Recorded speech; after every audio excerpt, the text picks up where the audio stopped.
akkuma gartee na duubatti agartan kanatti reefuun tana AP dhaabbanni jaaniin takka gartee Associated Press warri jaaniin akka gartee dhiheessaa jiranitti pirezidaantiin Ameerikaa Donald Trump mariin tun takka gartee waliigalteen tuni tan xumuraati yaada ju gartee nuti amma booda Iiraan hojii wal loluudhaaf hin teenyu yaada ju dhiheessaa jira jaaniiti odeessaa jiran. Tuni dhugaas ta'uu ni dandeessi dhugaa dhabuudhaas ni dandeessi beeka. Amma gartee xiqqoo gara lachuutu irraa propaganda adda addaatu deemaa jira. Propagandaan isaan oofaa jiran tan gartee marii tana keessa qabxiilee arkuu barbaadaniitu jira. Ameerikaanis Iiraan guututti nukulara gartee hin qabnu takka gartee nukulara keenya ni diina jechuu barbaaddi Ameerikaan. Gara kaaniin waraanni keenyas gartee miidhamee jira jechuu barbaaddi Ameerikaan. Kana keessa pirezidaantiin Ameerikaatis nuutu injifate jee injifannoodhaan galuu barbaada. Okay? Kanarratti gaa wanni gartee amma nama hedduu dhibaa jirtu warri Iiraan waan kana pirezidaantiidhaaf godhuu didaniiti jiran. Wanni gartee marii Iiraanii fi Ameerikaa tana yoo xiqqaatte baatii 3 ol baatii maarchirraa eegalame beekaa. Baatii dhuma maarchirraa eegalame ilaa ammaan tana gartee Ameerikaan akka Iiraan akka olii gad marii tana oofaa jiranitti waan Ameerikaan barbaaddu kannuufi diddeeti. Tanaafuu isaan lachuutu gartee marii tana keessatti yaada adda addaa dhiheessaa jiranii jennee irraa haasofneeti jira. Dubagaa arraan tana garuu garee Iiraaniin wanni gartee reefuun tana jeneraalonni Iiraan jechaa jiran akkuma gartee amma dura isiniin jechaa ture sanitti waan takka isiniin garsiisa. Jeneraaltichi Iiraan ol aanaan gartee Raazaa'iin namticha kana itti gaafatamaan gartee IRGC ta'ee akkasuma san gorsaan waraana isaanii isa kana. Reefuun tana eega gartee oduuleen tuni olii gad facaate booda miidiyaa isaanii gubbaarratti gartee miidiyaa warra Iiraan gubbaarratti haasoo godheeti jira. Gaafii fi deebii godheeti jira. Okay? Akka gartee gaafii fi deebii inni jechaa jiru kana keessatti mootummaan Ameerikaadha waraana isaanii guututti jiddu galeessa bahaa keessaa baasuu qabdii jechaa jira. Dhagaa jirtanii mi'oon isin jechaa jiru. Waraana isaanii guututti as keessaa baasuu qabanii. Okay? Yoo kanaan goone taate waliigalteen nuti Ameerikaa hojii goonu humaa takkallee gartee vaaliyuu hin qabdu takkaa gartee humaa takkallee firii isiin lafarraa lafa keessu takkallee nuu hin jirtu jechuu jira. Akkana jechuun afaan biraatiin waliigaltee hin qabnu jechuu jira. Okay? Murteessaan olaanaan Iiraan keessaa namticha kana. Namtichi kuni daayirektii Mujtabaa Hameenitti riippoortii godha. Mujtabaa Hameenii gorsaasi isaaf gartee waan inni jiru akka gartee Mujtabaa Hameenii jiruutti namni hedduun fudhatan. Okay? Maaliif gorsaa waa'ee waraanaatirraa security biyyaatirraa isa waan ta'eef jecha jechuudha. Beekaa. Ammaasis gareen gartee IRGCdha isaaf kabajaa guddoodha qabdiif. Okay?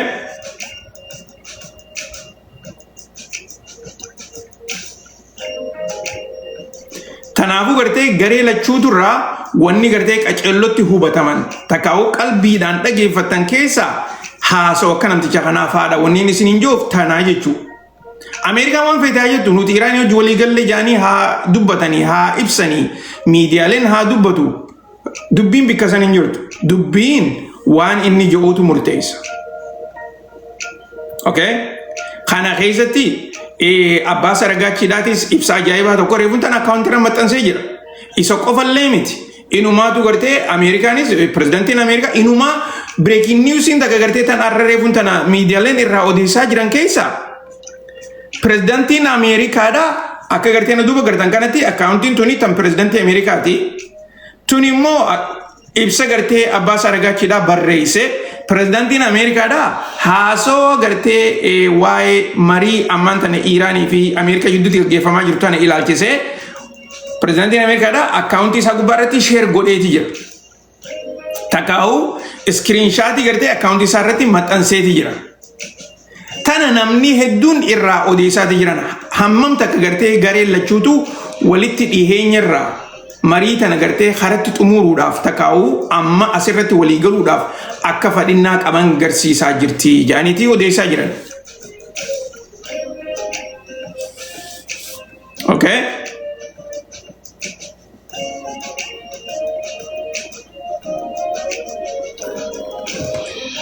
Breaking news isinii yoo na dhagaa jiraatan taate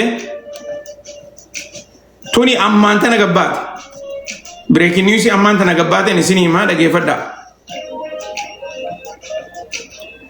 So reefuun tana pirezidaantiin Ameerikaadhaa lakki mee dursa odoon breaking news isinii himne waan takka takkaan isin garsiisa.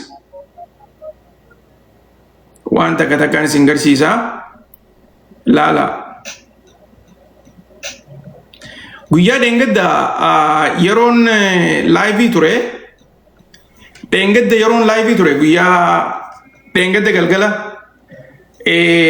Strait of Hormuz keessatti xayyaara Ameerikaadhaa tokko dhawanii turaniin jeetitiin isinii himaa ture. Heelikooptara malee jechuudha. Yoo yaadattan xayyaarri san kaniin isinii himaa ture xayyaara kana ture. Xayyaarri kun gartee F-15 kajaaniin sanii F-15 kana dhawamee garuu hin kufne ni baafate. Akkuma gartee asirratti gartanitti injina isaa tokkootu dhawamee jira. Motoora isaa tokko jechuudha. Injina lama qaba xayyaarri. Injina tokkootu gartee dhawamee jira.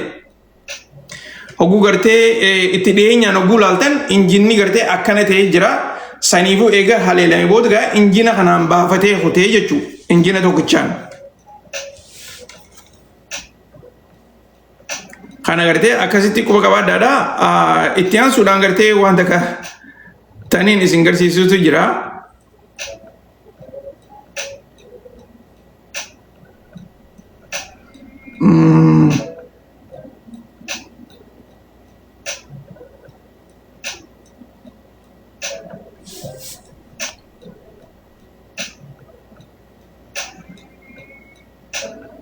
Injina barbadeessanii jiran injina guutumatti gartee yoo irraa jijjiiran malee walii booda faayidaan qabu san. Qaceeloon laala. Okay. Haareetti maasis amma durallee gartee wanta irraa haasofneeti jirra. Haareetti guyyaa isniinaa keessa gartee hogguu guyyaa salaasaa keessa hogguu gartee Ameerikaan Iiraan haleeltu.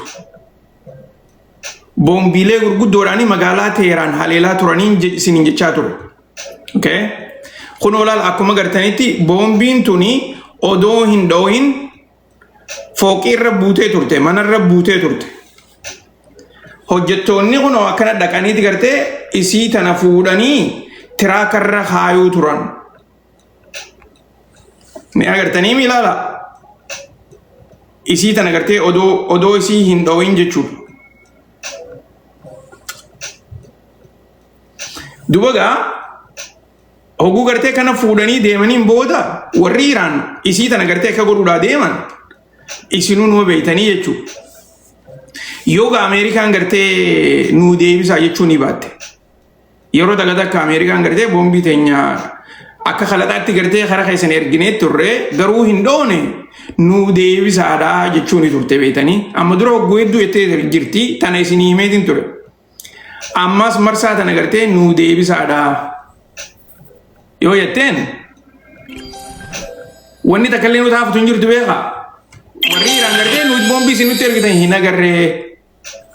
Barbaanne gara gartee qushaashaatti darbinee jirra fa'aa yaaniituma deebisaniif. Taraa amma duraa yoo yaadattan Libanaan keessatti akkanatti gartee bikka lamafatti boombii kanaa tana darbaniiti hin dhoone. Garuu ta Libanaan san akka odeessanitti takka gartee gara Iiraan kutte jaanii takka immoo gara Chaayinaa kutte jaaniiti gartee odeessaa turan. Tun ammoo tan torbaan kanaa warri Iiraan yeroo gabaabduu keessatti gartee boombii tana fakkaattu irraa tolfachuudhaaf ta'anii jaaniiti namni cinaan gartee akkaawuntii tana jalatti barreessaa turanii garuu namni cinaan ammaas akka jirutti Iiraan waan boombii caaluu qabdi isin galtee waan gartee boombii caalu misaayila qabdi wanni isaan gartee boombii kanaa tan itti fayyadaman takka leenuu hin jirtu maaliif boombiin akkanaa tuni gartee darbuudhaaf xayyaaraan darbuu qabda xayyaaraan gartee bikkatti darbitu san dheeyiteeti akkasitti gartee samiirraa gadhiifta ammaasis xayyaarri hundinuu gartee tana darbuu hin danda'u yoo yaadattan dheengadda galgala guunan laayivira ture siniimaatiin ture boombiin akkanaa tuni gartee paawondii 20,030 faadha ulfinnisiidha okay xiqqoo malee makiinaa jechuudha beeka makiinaa takka tanaaf gartee kanatti kun kireenan gurguddaa kanaan isii tana fuudhanii tiraakarra kaa'anii deemaniin tiraakni kana isaan deemanii kun tiraaka makiinaadhaan deemuu danda'u okay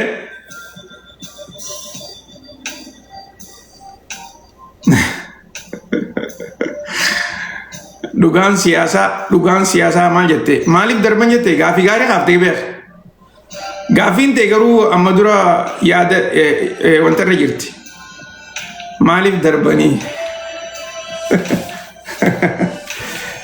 gaafii bareedduu gaafachuu ni beekta garuu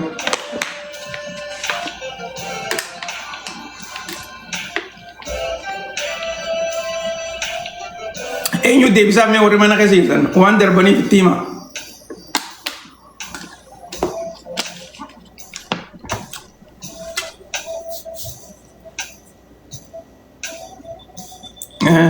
warri mana keessa jirtan itti hima maaliif akka gartee darban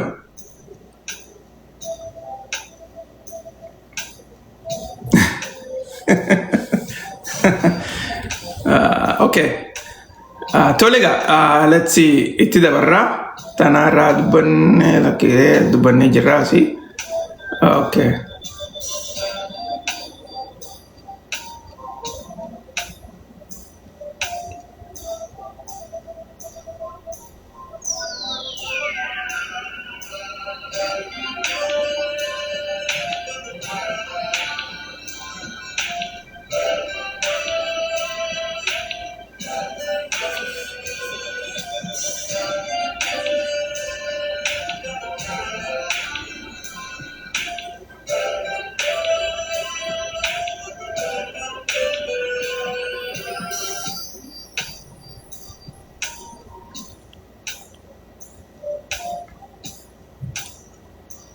Okay, let's see. Okay, breaking news yang mantan nanti di sini mah.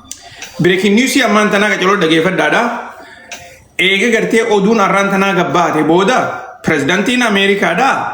Gara Israel bilbile itu re. Bilbila kanarati natanya udah ojini. Hala gerti kopi amantana Amerika fi Iran jiduti gaggeeffamaa jirtu kanarratti mari'atanii ture. Takkaa'u gartee gabaasa godheefi ture jechuudha. Gabaasa kana keessatti akka jechaa jiranitti pirezidantiin waan je'een waan Natanyaa'uudhaan je miidiyaan gabaaseeti jira arraas. Torban dabre keessanii yaadattanii miti afaan badaadhaan gartee pirezidantiin Ameerikaadha Natanyaa'u akkaataa itti arrabsee fi anaatu gartee maniidhaa keessaa si baasee fi waa hunda gartee kan jechaanii ture. Sani yaadattanii arraas gartee pirezidantiin Ameerikaadha yaada addaa tokko qabaaf. Yaada kana keessatti akka jechaa jirutti mariin takkaa gartee qophiin amma nuti Iiraanii hojii godhaa jirtu tuni tan itti waliigaluudhaaf murteessinee jirru. Isiin tun waliigaltee haalan gaariidhaati. Nuufis gaariidha, isiniifis gaariidha. Okay? Achitiin dhaabbanne pirezidantiin Ameerikaadha nuti asirratti gartee lola dhaabuu qabnaa jechaanii jira. Eenyuun akkana jechaa jira? Natanyaa'uudhaan jechaa jira jechuudha. Okay?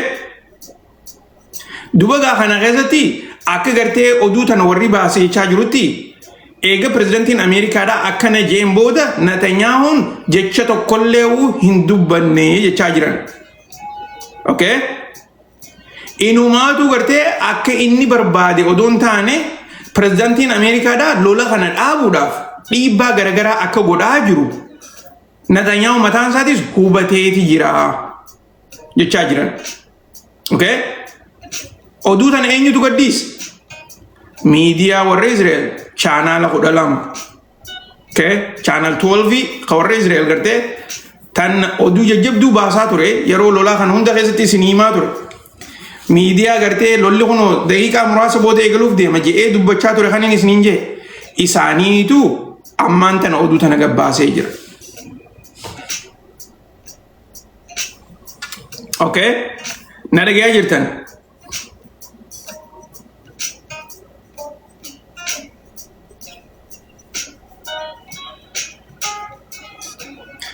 Amma gaa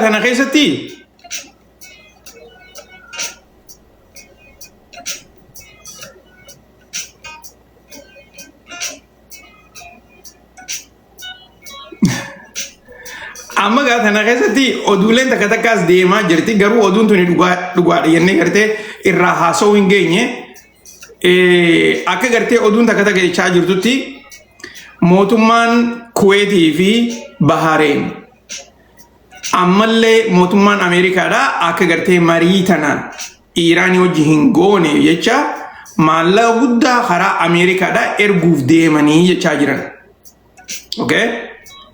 Isaan ammoo biyyoottan hedduu gartee maqaa dhawaati jiranii garuu biyyoottan lameen kana gartee qalbiidhaan qabadha. Maaliif wayiitu jira amma duraas. Jarreen kuni ammallee gartee warra Iiraan maqaa balleessuu bira dabranii Iiraan mana seeraatti takka gartee United Nations biratti akka barbaadanitti gartee itti gaafatama waan biyya teenya irratti lola banan jaanii akka keesii adda addaa itti banaa turan isin himaatiin ture. Kana keessatti immoo amma gartee karaa maallaqaa karaa Ameerikaatii fi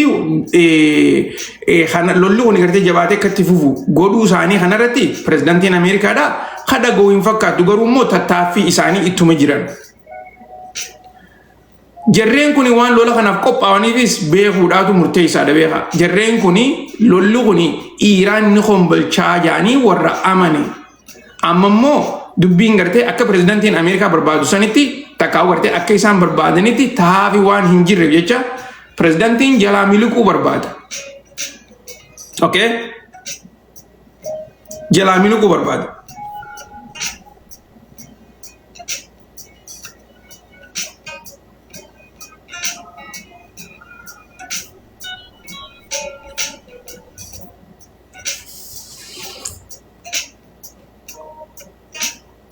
So oduu takka taniin itti da'utu jira.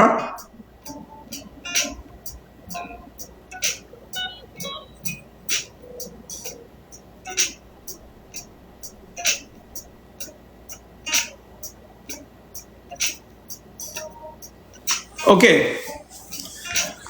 Oduun oduu baggartan tana itti gaafatamaa waraana Israa'eliitu reefuun tana maxxansee jira akkaawuntii isaa gubbaarratti jechuudha.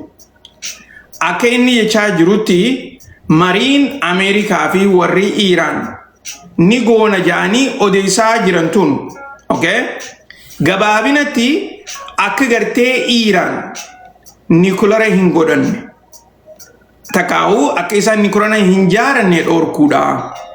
Inumaatu jaa akka isaan ammaasis misaa'ila isaanii kan gartee lafa dhadheertuu deemee bu'aa balleessu kana akka diiganii. Okay?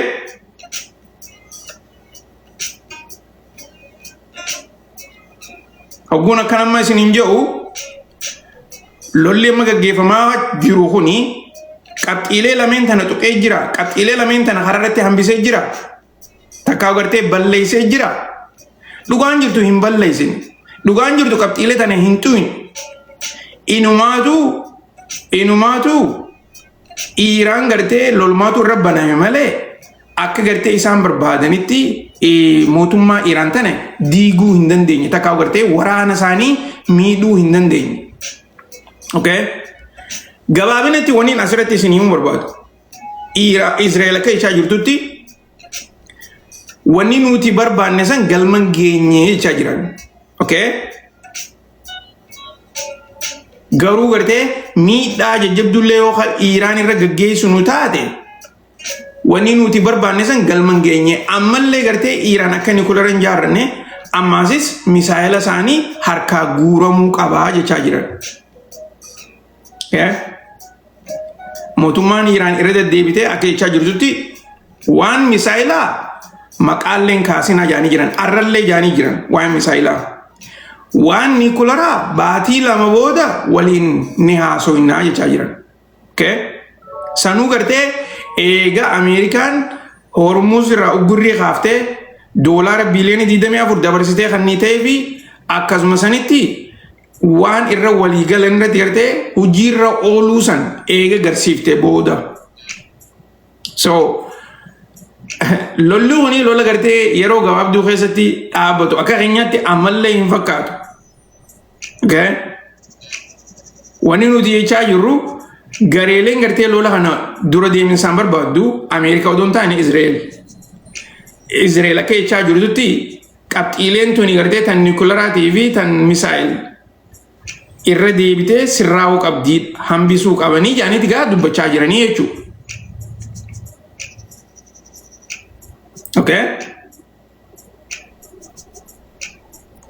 Jechuun namni harkaa fuudhu hin jiru isaan ammoo akka dhabamsiisan takkaa gartee akka dabarsanii kannan jechaa jiran. By the way, nuclear technology Iraan kana biyyoottan akka gartee Tarkii faanu ifii isaaniitiif ni barbaadan. Misaayila gartee warra Iraan kana technology isaa. Ifatti gartee dubbachaati jiraniis.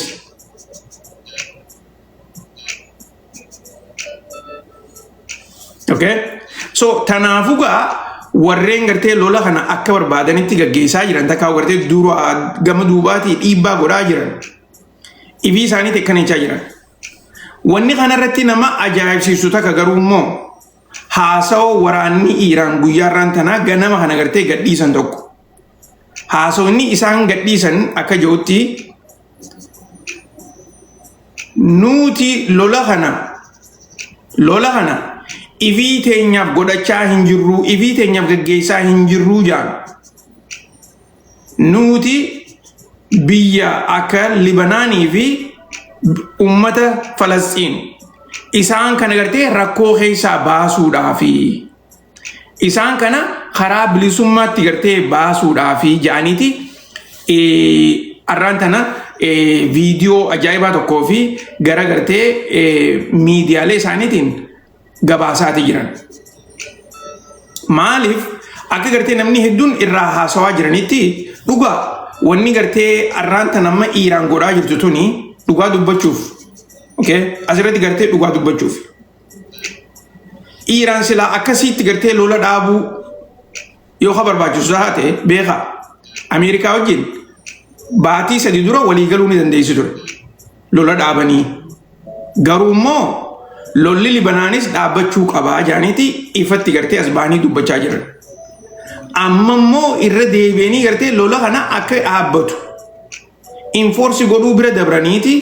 Mootummaan Izraa'el yaada isaanii dhiiftee deemtee hogguu isiin gartee Libanaan tana haleeltu warri Iraan yeroo gabaabduu keessatti deebii deebisaniifitti Ameerikaa sodaachuu dhiisanii Izraa'el haleelanii jechuudha.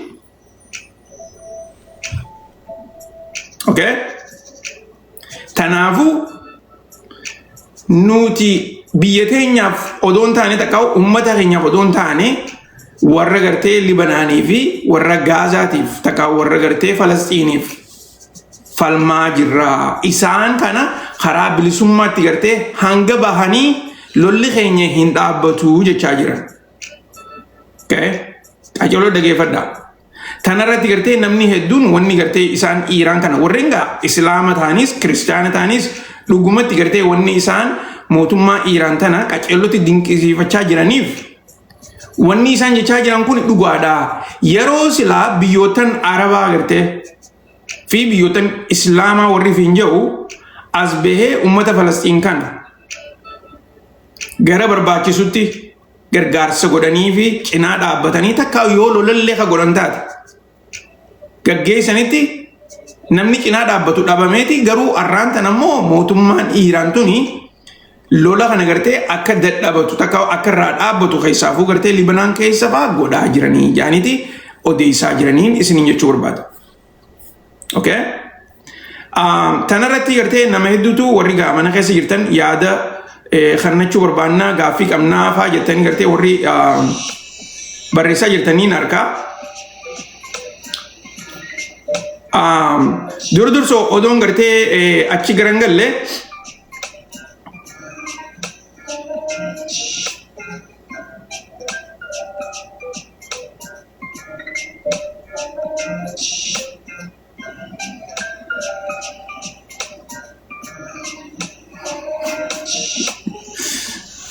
لال obboleessi keessa reefuun tana maal isiniin jee amma breaking news haare gabbaatee jirti tuni ammaan tana gabbaate reefuun tana maal isiniin jee harka keessaniin taaptaap godha copy link godha share godha mee share godha daddafaati daddafa share godha daddafa anis bawun kiyya keessa jirti isin dhiiseetiin deema share godha daddafa reefun tana maal isin jechaa ture marii warri Iiraan dhiheessaa jiran kana keessaafu poolitishaanonni isaanii waan dhiheessan akkasuma sanitti waan warri Ameerikaadhaa dhiheessaa jiran kana ilaalchisee gara Iiraanirraa murteessaan eenyuun isin jechaa ture yoo gartee hayaatattan taate gara Iiraan keessa murteessaan marii ammaan tana deemaa jirtu tana eenyu olaanaan gartee eenyuun isin jechaa ture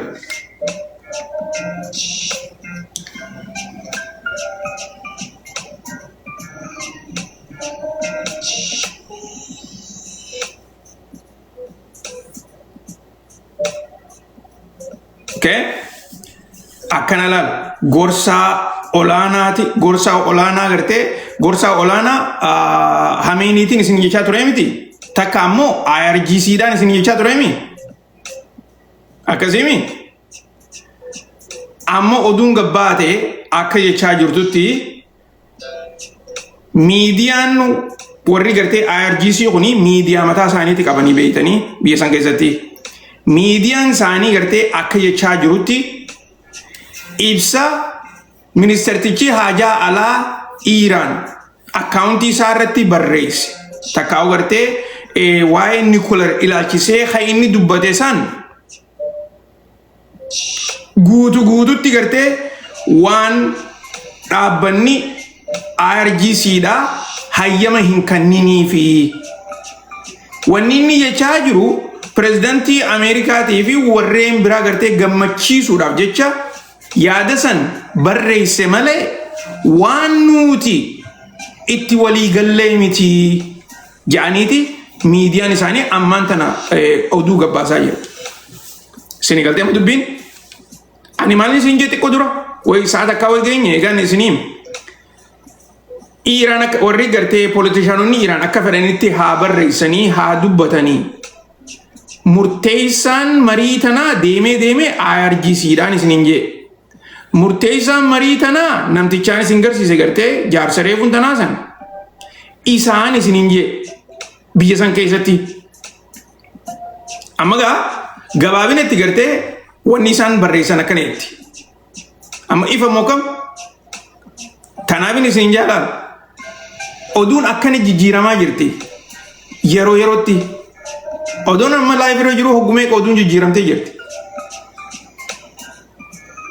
tanaafu abbaa saragachi gartee inni diplomaatiidha diplomaasiin gartee waan Nikolara irratti haasoyna Nikolara akkasii jee ni dubbata okay framework irratti ni haasoyna takkaa'u marii wajji goona kana jee ni dubbata warri IRGC dha ammoo kanarratti gartee nuti waan kana hin dubbannu waan kana ni dubbanna waraanaa mire waraanni gartee waan suduudaa qofa beekan tanaafi gartee yaanni inni dubbachaa jiru kuni guututti feekiidha jechaa jiran waan itti walii gallee miti jechaa jiran okay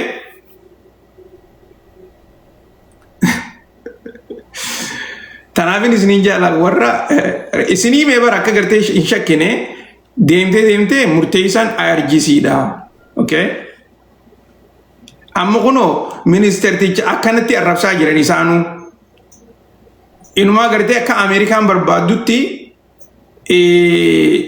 isaan Ameerikatti gartee dhageettii argachuudhaaf okay oduu sobaa gadhiisaa jira yaanitti gartee dubbachaa jiran. Wow. Dila kana gartee kanatti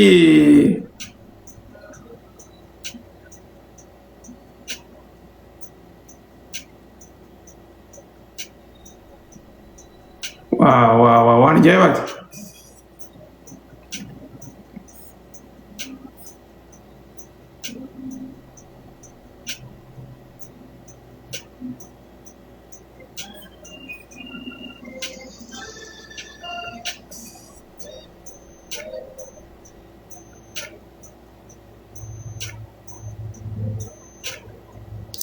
Yoo yaadattan yeroo gartee amma dura hogguun isiniimaa ture Iiraan tana keessa gartee warra hardline jaaniin warra immoo gartee jiddu galeessaa takka gartee warra ammaasis leftiidhaatu jira. Akkuma beektanitti warreen aangoorra jiran kuni aangoo biyyattiidha warra gaggeessaa jiru mootummaan baana warreen mootummaa kuni ministeerticha gartee Abbaas Aragaachii illee itti hidhaame isaan kuni warra jiddu jireessaati. Okay? Warra sentariidhaati. IRGC nammoo warra gartee hardline kana warra gartee hara mirgaa jiru jechuudha. Akkasuma sanitti gaa warreen gara bitaa jirus ni jiran isaan garuu aangoorra hin jiran. Yaa'iin gartee ammaan tanaa tan deemaa jirtu Iiraan keessatti takkaa gartee wal diddaan takka gareen isin irraa deemaa jirtu warra hardline kanaa fi warra jiddu jireessaa kana. Tanaafuu gartee amma akkanatti gartee hogguu ministeera ajaalaa warreen miidiyaan IRGC dha gabbahee gartee hogguu kanatti gartee isa kana yaada isaa gartee dura fashaleessuudhaaf takka gartee mootummaa Ameerikaadha gammachiisuu fi waan akkasii barreessee waan akkasii dubbachaa jira jedhanii gartee hogguu isaa kanatti kana quba laatan hammam takka warri IRGC dha marii tanaaf gammachuu akka hin qabne agarsiisan. Hogguun akkana isin hin jiru nuti guutumaa guutuutti gartee Ameerikaa wajjin wallollee takkaa gartee biyya Libanaanis gartee Izrael keessaa baafnee Izrael tana dhabamsiisuu qabna warra jee amanuutu jira jechuudha.